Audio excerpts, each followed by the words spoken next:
Well, I want to welcome you to our service of worship. We're glad you've taken the time to join us online here. And if I can just say it, I hope that sometime you might be able to join us in person as well, because it adds an element of community that's so important to Christian faith. But knowing that that isn't always possible, we're certainly glad to have you make the connection the way that you have here today.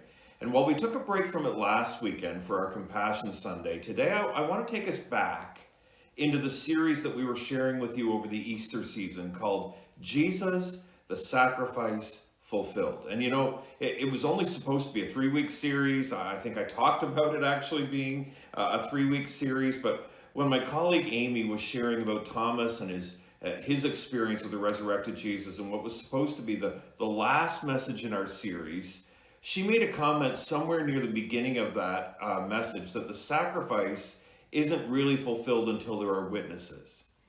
And it really kind of inspired me to extend our series out a little further to just talk about some of the other witnesses, even apart from Thomas, who actually got to see Jesus and speak with Jesus, and in some cases walk with Jesus and share a bit of life with Jesus after he'd been raised from the dead.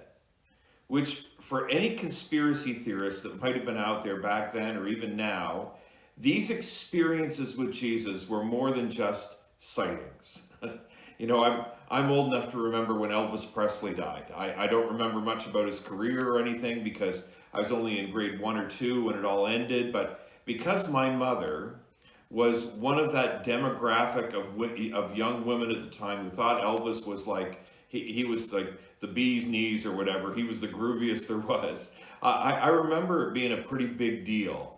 And if you're old enough to remember it with me, you might also remember that for quite a while after his death, there were rumors floating around that he hadn't actually died. Do you remember that?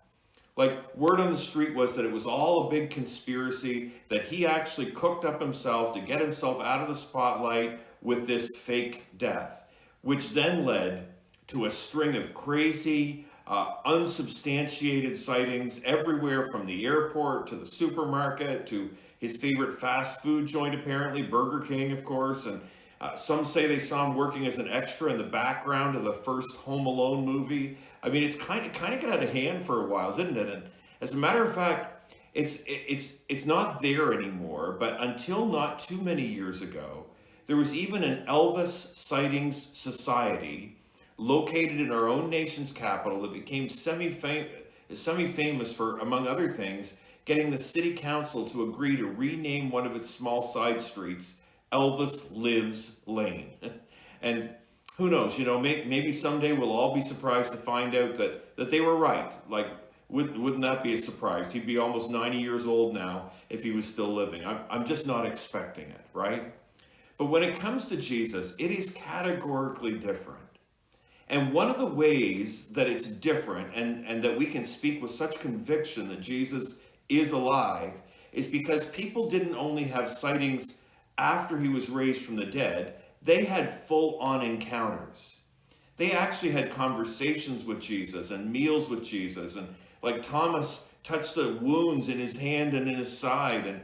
And one of the greatest evidences of the resurrection for us, even all these years later, is that so many of his earliest followers were willing to actually die over their declaration that Jesus was risen, which is something that no reasonable person would ever do if they thought for a minute that it wasn't true.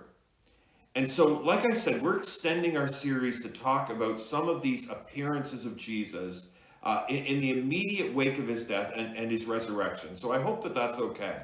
And the one that we're looking at this time around might actually be my favorite of them all. I have a couple that have real meaning for me, and so it's hard to pick favorites, but this is certainly one of the ones that gets me. And it's the one that's recorded for us in Luke 24, one of the resurrection chapters in the Bible, where a couple of little-known believers who were in Jerusalem at the time that Jesus died are just trying to get out of the city, trying to get away from all the craziness that's going on there. And as they're walking along the road toward the neighboring village, their home village of Emmaus, and talking to one another about all the drama that had gone down over the weekend, Jesus shows up.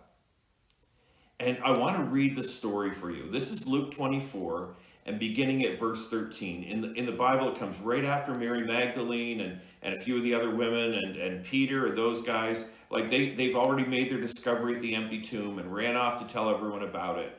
And immediately after that, these believers that we're going to read about, they were there for all of it, apparently. But they didn't hang around long. And it says that same day, again, this is right after they're talking about the discovery at the tomb. That same day, 2 of Jesus' followers were walking to the village of Emmaus, 7 miles from Jerusalem. And as they walked along, they were talking about everything that had happened, which, like I don't doubt they were. They were talking probably about the trials and the public shaming of Jesus. Like maybe they were on the sidelines when Jesus was dragging that cross piece for his cross through the streets of the city. And of course the execution itself, right? Jesus and the nails, Jesus and the cross, Jesus and the chaos of the darkness and earth shaking when he breathed his last breath. And then the weird reports about what happened on Sunday morning that they'd only got bits and pieces of, with the mysterious disappearance of the body from the tomb and all of that, and talk of angels and everything else. Like there would have been lots to talk about, wouldn't there? Well, as they walked and discussed these things, the Bible says, Jesus himself suddenly came and began walking with them. But God kept them from recognizing him. Which I think is kind of interesting, don't you? That God would keep them from recognizing Jesus. I mean, what was the point of that? We'll actually come back to that. And so they don't know that it's Jesus. But Jesus asked them, "What are you discussing so intently as you walk along?" And it says they stopped short, like sadness written across their faces. I can see it, right? Can't you? Like they're dumbfounded. Then one of them, Cleopas, replied, "You must be the only person in Jerusalem who hasn't heard about all these things that have happened there the last few days." Like literally, where have you been? What are we discussing? We're discussing the only thing that anybody else is discussing right now. So many things have happened in the past 3 days. How can you not have heard? And Jesus wants to get their full perspective on it fully. So he asks them about it. He says, again, not revealing who he is, but he asks them, what things? What's gone on? The things that happened to Jesus, the man from Nazareth, they said. Listen, he was a prophet who did powerful miracles. And he was a mighty teacher in the eyes of God and all the people. But our leading priests and other religious leaders handed him over to be condemned to death, and they crucified him.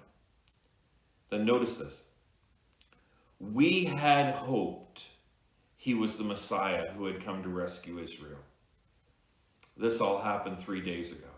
And then some women from our group of his followers were at his tomb early this morning, and they came back with an amazing report. They said that his body was missing, and they'd seen angels who told them Jesus is alive. And some of our men ran out to see, and sure enough, the body was gone, just as the women had said. Which, by the way, that's a line that I always just kind of shake my head at, really, because in the first century culture, the word of a group of women couldn't be trusted on their own, apparently. They needed a man or two to verify it. It's like, yep, the women actually got it right this time. The body isn't there. What a world, right? But Jesus is listening to these followers of his, like recounting as they're telling about all these things about him and about what happened, keeping in mind that they haven't recognized yet that the one they're talking about is also the one that they're talking to, right? And they're getting most of the facts right. They were paying attention, but it's hard not to notice that they're also leaving town. Like after witnessing everything else, they just got word that the tomb was empty, and that's when they decided it was time to get out of Dodge. Presumably because they didn't really believe that Jesus had risen. They assumed that something terrible had happened, and they didn't want to be around when it all went sideways. And so then Jesus said to them, "You foolish people, you find it so hard to believe all that the prophets wrote in the scriptures. Like, wasn't it clearly predicted that the Messiah would have to suffer all these things before entering his glory? And then Jesus took them through the writings of Moses and all the prophets, explaining from all the scriptures the things concerning himself, which that's a moment I would have liked to have been there for. Jesus is giving them a private lesson on the whole redemptive narrative, stretching from the Old Testament prophets like Moses and the prophets to the events of the very weekend that they had just come through. You talk about a master class from a master teacher. It would have been great. And we don't know how long that class went, although presumably it took a while. But then it says in verse 28, by this time they were nearing Emmaus and the end of their journey. And Jesus acted as if he were going to go on, but they begged him, stay the night with us as it's getting late. So he went home with them. And in verse 30, it says that as they sat down to eat, he took the bread, Jesus did, and he blessed it, and then he broke it and gave it to them. And suddenly their eyes were opened and they recognized him. And at that moment, he disappeared. And they said to each other, didn't our hearts burn within us as he talked with us on the road and explained the scriptures to us? In other words, wasn't there just something about this guy? Wasn't there something about him all along? The tone of his voice, the truth of his words, just his personal presence or authority or his compassion. There was something there that was inspiring in the oddest and yet the deepest way. Didn't our hearts burn within us? We should have known it was Jesus. We should have recognized him. And I wonder how the conversation would have gone had he hung around a bit afterward. That would have been a bit awkward for a minute or two, wouldn't it? Before they finally kind of settled down into a regular conversation. But that's the wonderful weirdness of the story. As long as they didn't know who he was, Jesus was willing to spend all this time with them, maybe more than anyone else post-resurrection. And we know very little about these two. But on the road and in their homes, around the dining table. And it's as they're eating and Jesus takes the bread and he breaks it, the loaf of bread, and he asks the table blessing. There was something so familiar about that, or something so meaningful about the way that he did it. Maybe a little bit, do this in remembrance of me. They probably heard that part of the story too. That's when their eyes were opened and they knew who he was. And it's also when he slipped out and was gone. And it might seem a little strange at this point, but I want to talk to you a little bit about hope here today. Because that's the word that actually defines the entire resurrection appearance here. When Jesus asked the men on the road what had happened, I don't know if you noticed this or not, but everything that they said to him was accurate in a way. But it was all about something that was going on in the past tense. And not just in the past tense, but firmly in the past tense. It was some kind of funeral memorial. That Jesus used to be a prophet and he used to do miracles. And oh, you should have heard him speak. He was just this amazing teacher that everybody loved. And we would have followed him anywhere just to sit under his teaching. And we did. And well, until right? We had hoped he was the Messiah who had come to rescue Israel.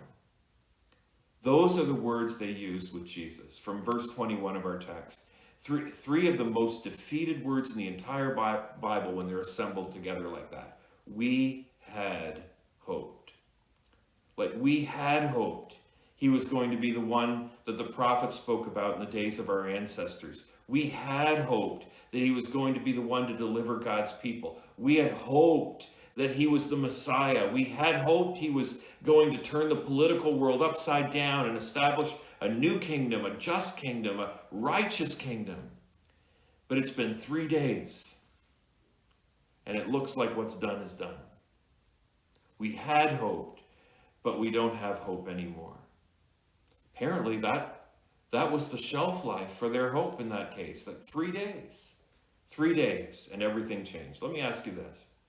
Have you ever hoped for something that didn't turn out the way that you wanted it to? Maybe you thought about going to school for something and then life got in the way and time passed and it never really materialized, but you still sometimes wonder about that. Or maybe you had an idea in your head about what marriage was going to look like, but it didn't turn out the way you imagined, and life has gone in a completely different direction for you, or you've had to deal with some discouragement or feelings of guilt because of it. Or maybe you had hopes for your children's lives or your grandchildren's lives that haven't exactly played out according to the script you'd written up, it kind of written up in your mind. Maybe you've always wanted to go somewhere but can't, wanted to own something but don't, wanted to be something but aren't, right? We all know the feeling of having hope for something but not seeing the results we were looking for. And that's what these Emmaus road trippers, if you will, were trying to process too. They had all these hopes about Jesus when they were following him around and listening to him talk. They dared to even think, imagine it, that he was the Messiah that they'd been told was coming literally all of their lives. And I'm sure that hope was still there when Jesus was arrested. Oh, he'll get out of that. And it was probably still at least partly there when he was sentenced to death. Like there's still time. And it might have still been holding on by the thinnest thread, when he was hanging on the cross, like some miracle was about to happen. But when Jesus died, and when he gave his last great cry of "it is finished," and gave up his last breath to all of those who were his followers, who'd seen him heal, heard him teach, believed in their hearts that he was who he said he was, including these same men that were walking that road to Emmaus thereafter. Like when Jesus died on that cross, it was as if hope itself died right along with him. And like I said, some of us know that feeling. Hopelessness is a common disease of the human heart that Jesus came to heal. Which is why he showed up that day on the road to Emmaus. Like, make no mistake about it. You might not have heard of those men before. Jesus knew them intimately. He knew their hearts. And that was a divine appointment, even if he didn't reveal himself right away. Because again, that's the mystery there, isn't it? We keep circling back to it. But over the years, as I've had time to study the story and think about the story and pray through the story and process the story through the lens of my own life, I've come to land on something that I think is helpful, at least for me.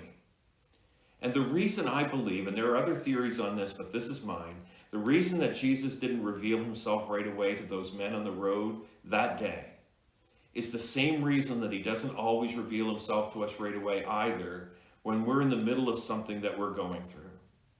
And that is because in order for us to have real hope, hope that lasts, hope that stands the test of time, sometimes Jesus needs to walk us through a learning period first.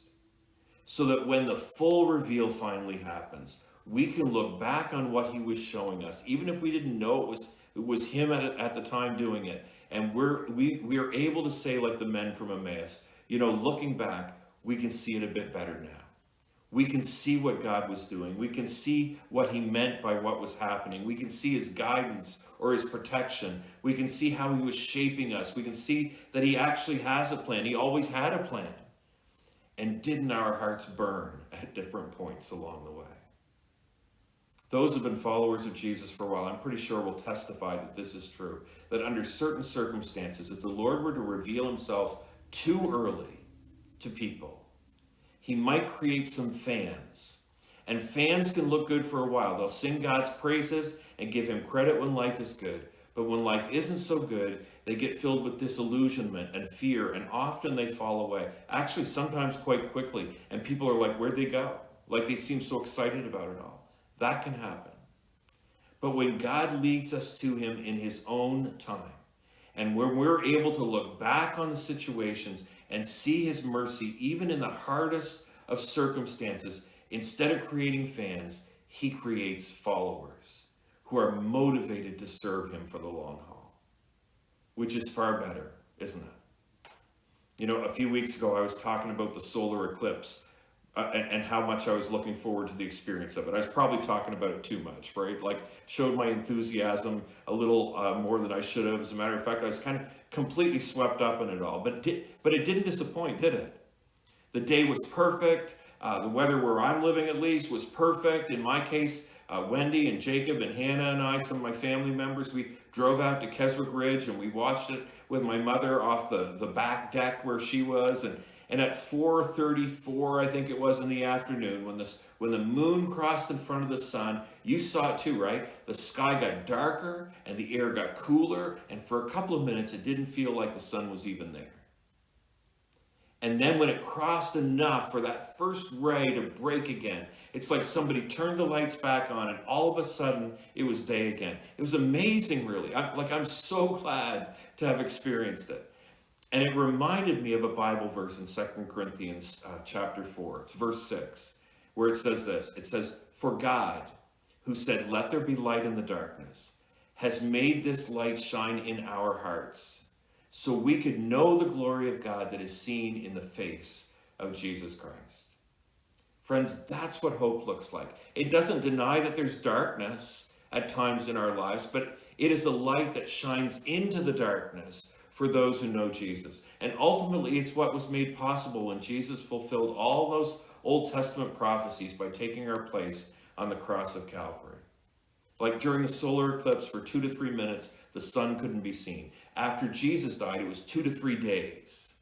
But on the third day, the light shone again. And Jesus has been revealing himself to people ever since, in his own time, in his own way. And my prayer for you is that Jesus has revealed himself to you as well. And if you're struggling with issues of faith right now and are wondering where he is as you're going through a particular challenge, take heart, because he is still active and the reveal is on its way. Let's pray together as we close. Dear God in heaven, thank you so much for who you are. Nobody cares for us like you do. Nobody would be willing to do what you've done already. And we're confident, as the Apostle Paul said one time, that if you're willing to give up your own son for us in the way that you did, wouldn't you also freely give us all things? And God, we only want your best for our lives. God, give us your heart. Give us godly hopes. Give us the presence of mind in times when hope seems to be kind of fading away. And that you have a perfect plan that you're working out in accordance with your will. And so thank you again for your great love for us. We love you for it, and we make all of our prayers today in Jesus' name.